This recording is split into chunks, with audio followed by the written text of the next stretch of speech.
Shalom, sahabat setia yang dikasihi oleh Tuhan Yesus Kristus. Bersama kami, Solidio Gratia, kembali kami akan menyanyikan lagu pujian untuk hormat kemuliaan bagi nama Tuhan. Lagu ini berjudul Didikan Tuhan. Kita mengetahui bahwa pentingnya didikan Tuhan di dalam kehidupan kita akan menjadikan kita orang yang berhikmat di dalam menjalani hidup ini. Kiranya melalui pujian ini, pemirsa dimanapun Anda berada, boleh senantiasa diberkati oleh Tuhan. Selamat menyaksikan Tuhan Yesus memberkati kita sekalian. Amin.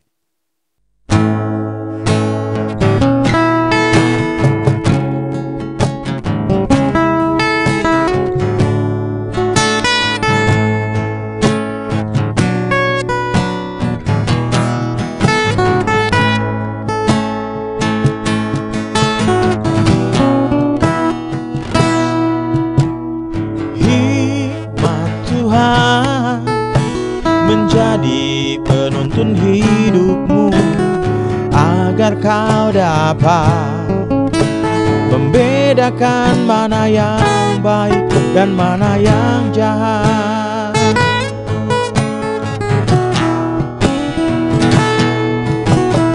Hidup dalam didikan Tuhan, haruslah kau perhatikan agar hidupmu teguh dalam imanmu.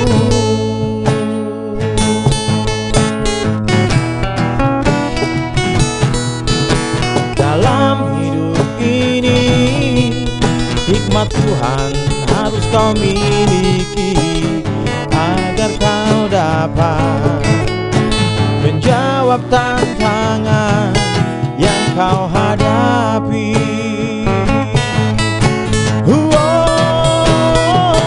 Hikmat Tuhan adalah segalanya di dalam menjalani arti hidup ini. Dan kau dapat bila kau percaya padanya, pada Yesus Tuhanmu yang memberimu hidup kekal.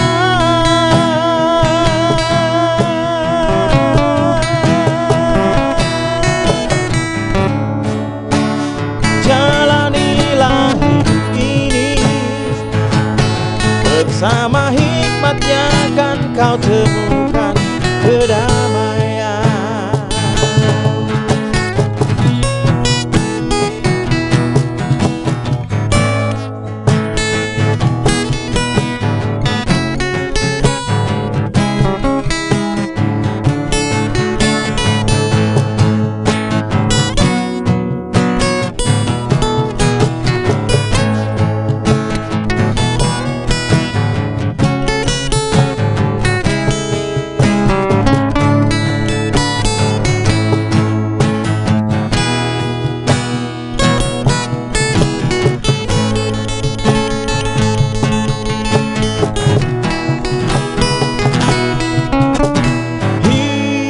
Dalam didikan Tuhan, haruslah kau perhatikan agar hidupmu teguh dalam imanmu.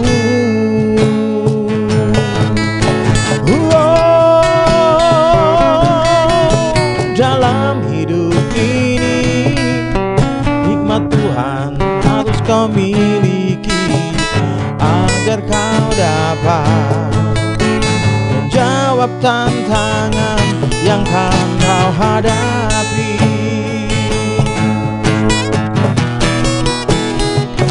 Hikmat Tuhan adalah segalanya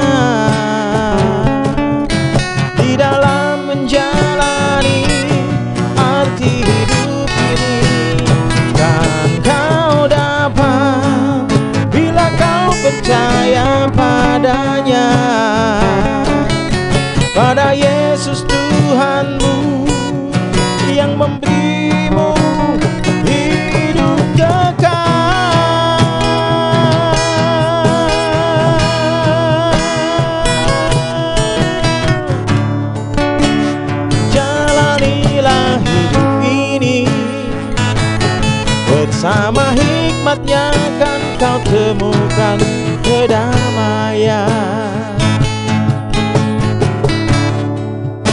Jalanilah hidup ini, bersama hikmatnya kan kau temukan kedamaian.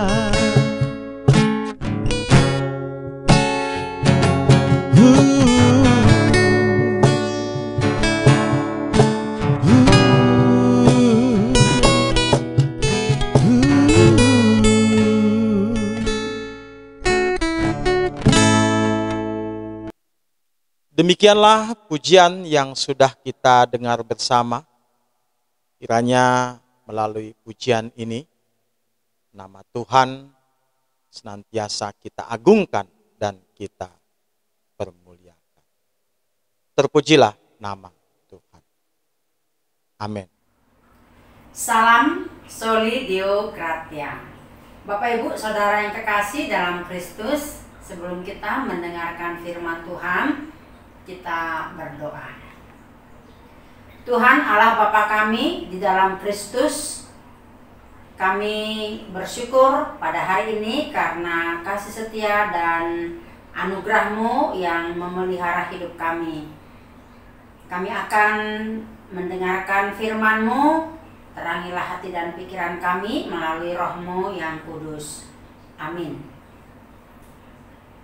Bapak Ibu Saudara yang kekasih dalam Kristus, topik firman Tuhan pada hari ini yakni hidup di dalam didikan Tuhan. Dari kitab Pengkhotbah pasal 10 ayat 10 sampai dengan 15. Demikian.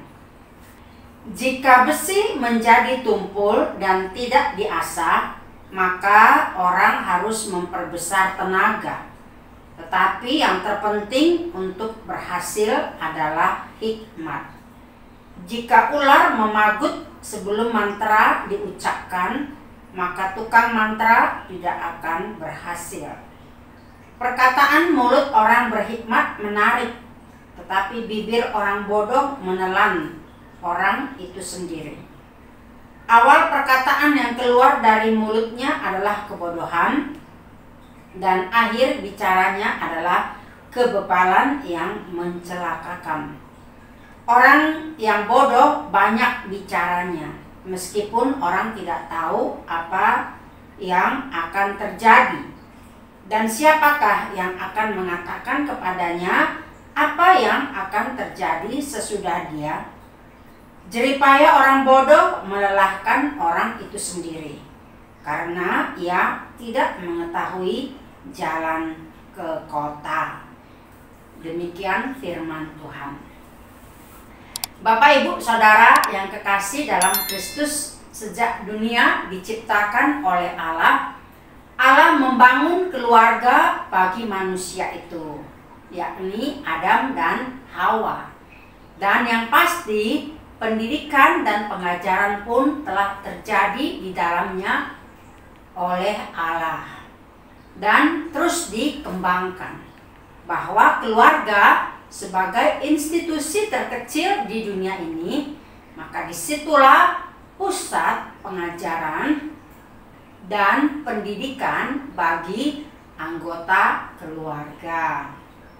Orang tua sebagai wakil Allah harus menyampaikan pengajaran dan pendidikan yang benar sesuai dengan firman Allah dan kehendaknya kepada anggota keluarga. Sebagai orang tua, kita pasti mengharapkan masa depan yang terbaik bagi anak-anak kita. Itu pasti. Itu sebabnya falsafah kita orang Batak mengatakan anak kokido hamoraun diau hasangapon dot hagabeon. Filsafat inilah membuat orang tua memperjuangkan anak-anaknya agar menjadi anak-anak yang berhasil, memiliki kehidupan yang layak, memiliki masa depan yang baik dan berbahagia. Seorang filsuf pendidikan Kristen Lebanon, Khalil Gibran, mengibaratkan orang tua sebagai busur. Anak itu adalah anak panah, dan Tuhan itu sebagai sang pemanah. Jadi, jika kita menyimak seperti yang dikatakan oleh Gibran ini, anakmu sebenarnya bukan milikmu. Mereka adalah anak-anak sang hidup yang mendambakan hidup mereka sendiri. Mereka memang datang melalui kamu, tetapi mereka bukan milikmu. Engkau bisa memberi kasih sayang, tapi engkau tidak bisa memberikan pendirianmu, sebab mereka memiliki pendiriannya sendiri. Engkau dapat memberikan tempat pijak bagi raganya, tetapi tidak untuk jiwanya, sebab jiwa mereka ada di masa depan yang tidak bisa engkau capai sekalipun dalam mimpi. Engkau boleh berusaha mengikuti alam mereka, tapi jangan harap mereka dapat mengikuti alammu. Sebab hidup tidaklah surut ke belakang, tidak pula tertambat di masa lalu. Engkau adalah busur dari mana bagai anak panah. Kehidupan anakmu melesat ke masa depan. Sang pemanah maha tahu sasaran bidikan keabadian. Dia merentangmu dengan kekuasaannya hingga anak panah itu melesat jauh serta cepat. Meliuklah dengan sukacita dalam rentangan tangan sang pemanah, sebab dia mengasihi anak panah yang melesat laksana kilat, sebagaimana pula dikasihinya busur yang mantap. Demikian puisi dari filsuf Khalil Gibran. Ya, pendidikan itu sangatlah penting dalam kehidupan setiap orang, baik secara formal pun informal, khususnya bagi anak-anak kita baik dari balita hingga dewasa. Di samping itu, orang tua dahulu kala juga sekarang sering mengungkapkan bahwa pengalaman adalah guru terbaik. Pengalaman demi pengalaman yang telah banyak memakan asam garam kehidupan menjadikan orang semakin berhikmat dalam mengucapkan perkataan ataupun tindakan. Peribahasa Batak terkenal adalah ijuk di para-para, hotang di parlabian. Nabisut napuna hata naototu panggadisan. Hikmat itu sangat kita butuhkan dan perlukan agar hidup kita berbahagia. Dan tak mudah ditipu oleh orang lain yang ingin berbuat jahat kepada kita. Terutama dalam perkembangan iptek dan dunia informatika, kita harus lebih arif, lebih waspada menyikapi semua keadaan, sehingga kita tidak mudah diperdaya, ditipu, dan digilas oleh rupa-rupa ilah zaman sekarang, terutama pada anak-anak kita kaum muda. Jika kaum muda ingin hidup berbahagia dan penuh keberhasilan, singkirkanlah seperti rokok dari hidupmu, apalagi narkoba, ya, dan juga judi, karena itu akan merusak masa depanmu, hidupmu, juga kesehatanmu. Ya, dalam perikop ini pengkhotbah mengajari kita sebagai umat Allah agar mengetahui apa dampak daripada sebuah tindakan kebodohan. Oleh karena itu, betapa pentingnya seseorang memiliki hikmat yang daripada Tuhan yang harus terlihat dalam praktek hidupnya. Hal berhikmat itu tidak teoritis, tetapi praktis. berhikmat atau tidak akan terpancar ke dalam sikap dan perbuatan sehari-hari. Jadi hikmat itu harus dimiliki oleh setiap orang dan memintanya kepada Allah agar hidupnya yang berhubungan dengan perkataan, sikap dan tindakan patut menjadi teladan. Ada beberapa hal yang perlu kita pelajari dalam perikop ini sebagai didikan bagi kita.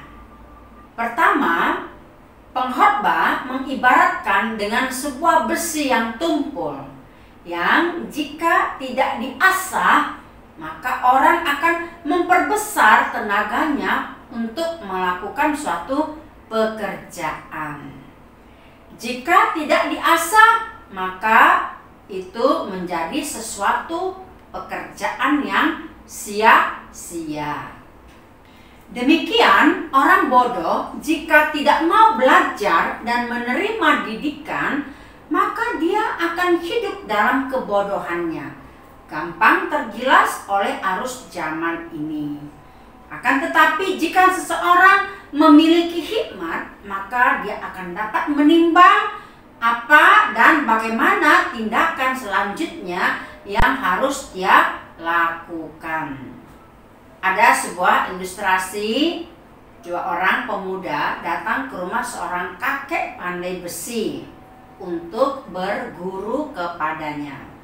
Namun, sebelum mereka diterima sebagai murid, kakek itu berkata, "Hari ini kalian akan menerima sepotong besi baja dan palu dariku. Kembalilah bulan depan. Siapa yang berhasil mematahkan besi baja pakai palu, dia akan kuterima menjadi muridku." Dengan penuh semangat, mereka pulang membawa dua benda itu. 1 bulan berlalu, keduanya kembali datang untuk menunjukkan hasil kerja mereka. Sayang, mereka sama-sama tidak berhasil mematahkan besi baja yang sudah diberikan. "Maaf kek, baja ini tebal sekali. Saya tidak berhasil mematahkannya. Boleh tidak saya minta baja yang tipis?" kata pemuda yang pertama sembari berputus asa. Tapi pemuda kedua berkata, "Maaf kek, baja ini memang tebal. Saya juga tidak berhasil mematahkannya. Boleh tidak saya minta palu yang besar?" Kakek pandai besi tersenyum mendengar ucapannya. Si pemuda yang kedua itu kemudian diterima menjadi muridnya. Sikapnya yang positif membuatnya pantas mewarisi ilmu sang kakek. Oleh karena itulah, seperti besi itu harus diasah agar dia dapat dipergunakan yang akan menjadi sebuah hikmat. Yang kedua, hal yang sama juga dengan pemantra. Seorang pemantra harus mempersiapkan segala sesuatunya. Jika tidak, ular yang dimilikinya yang tidak diberi aba-aba, maka dia akan memanggut siapa saja yang ada di dekatnya. Itu artinya telah terjadi di luar kendali. Oleh karena itu kita harus mempelajari dan menguasai apa yang harus kita berikan dan sampaikan kepada orang lain. Untuk mencari pekerjaan pun atau menciptakan pekerjaan seperti usaha sendiri, apakah itu kuliner contohnya, atau bekerja di perusahaan, haruslah sesuai dengan ilmu yang kita miliki, sehingga kita dapat mengaktualisasikannya kepada orang lain dan kita bisa menjadi berkat bagi orang lain. Melalui pekerjaan atau talenta yang kita miliki, orang dapat belajar dari kita dan kita juga bisa menjadi guru bagi orang lain. Jadi hidup ini seperti sekolah, ya. Kita akan terus belajar dan jangan pernah berhenti belajar. Andrew Ho pernah mengatakan, ketika Anda berhenti belajar, Anda berhenti untuk maju. Ya, bila kita hanya ingin nyaman dalam hidup ini, berarti kita sudah memutuskan untuk tidak bertumbuh lagi. Ketika seseorang mulai kehilangan hasrat untuk belajar, maka ia mulai menutup pintu untuk perkembangan dirinya di masa mendatang.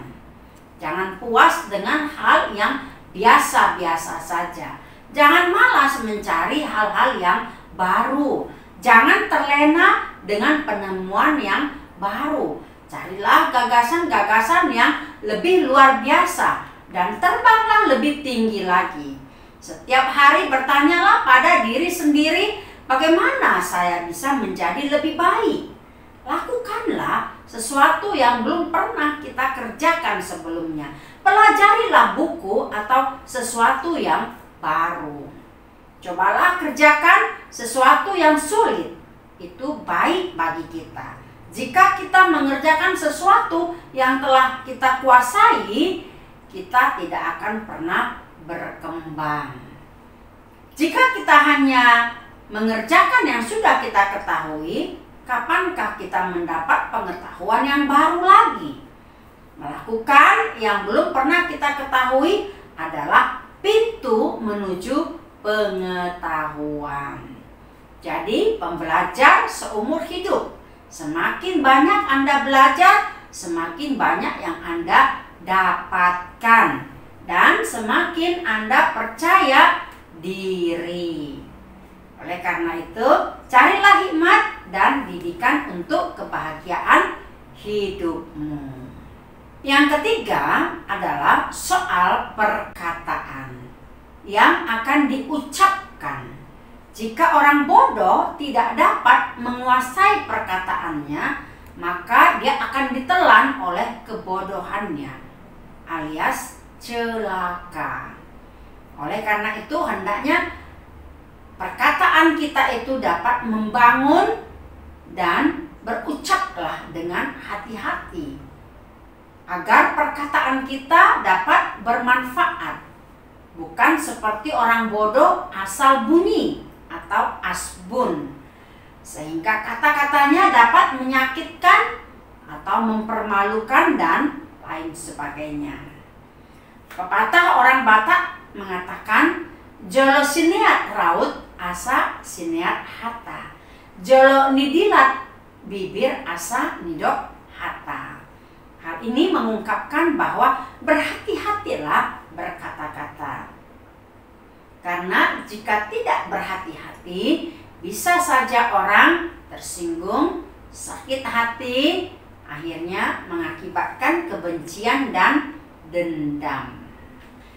Yang keempat, dalam perikop kita ini, kata pengkhotbah, jeripaya orang bodoh melelahkan orang itu sendiri, karena ia tidak mengetahui jalan ke kota. Itu artinya orang bodoh sering tersesat di jalan dan tidak tahu mencari jalan keluar jika berhadapan dengan masalah. Karena itu, dari berbagai pengajaran dan pendidikan yang disampaikan oleh pengkhotbah bagi kita saat ini, pelajarilah itu. Apakah melalui homeschooling atau melalui pengalamanmu, baik secara formal, pendidikan di sekolah, petiklah apa yang berguna dan dapat membangun hidupmu di dalam Tuhan. Yang terakhir, kata Dennis Waitley mengatakan bahwa pembelajaran berkesinambungan merupakan persyaratan minimum untuk sukses dalam bidang apapun. Ya, orang-orang yang berhenti belajar hanya akan menjadi milik masa lalu. Sebaliknya, orang-orang yang masih terus belajar akan menjadi memiliki masa depan. Sudahkah Anda belajar sesuatu yang baru hari ini? Carilah hikmat yang benar atau pengetahuan tentang yang benar. Bapak, Ibu, Saudara yang kekasih dalam Kristus, demikianlah pujian dan renungan kita pada hari ini. Biarlah kita mau dididik oleh pengajaran dari firman Tuhan maupun dari pengalaman yang dapat kita alami dan juga pendidikan yang dapat kita raih dalam bangku sekolah. Begitu juga kita sebagai anak-anak, terutama kepada orang tua yang mengajarkan yang terbaik bagi anak-anak. Mari kita sampaikan pengajaran firman Tuhan kepada keluarga kita yang kita kasihi dan juga kepada banyak orang. Amin. Kita bersatu dalam doa. Terima kasih Bapa di sorga di dalam Kristus atas firman yang sudah kami dengar pada hari ini. Biarlah itu menjadi pendidikan yang berharga dalam kehidupan kami untuk meraih kehidupan yang lebih baik dan masa depan yang baik. Engkau berkati seluruh pendengar pada saat ini dimanapun mereka berada. Di dalam nama Yesus kami berdoa dan bersyukur. Amin. Anugerah dari Tuhan kita Yesus Kristus, kasih setia Allah Bapa dan persekutuan Roh Kudus menyertai saudara sekalian. Amin.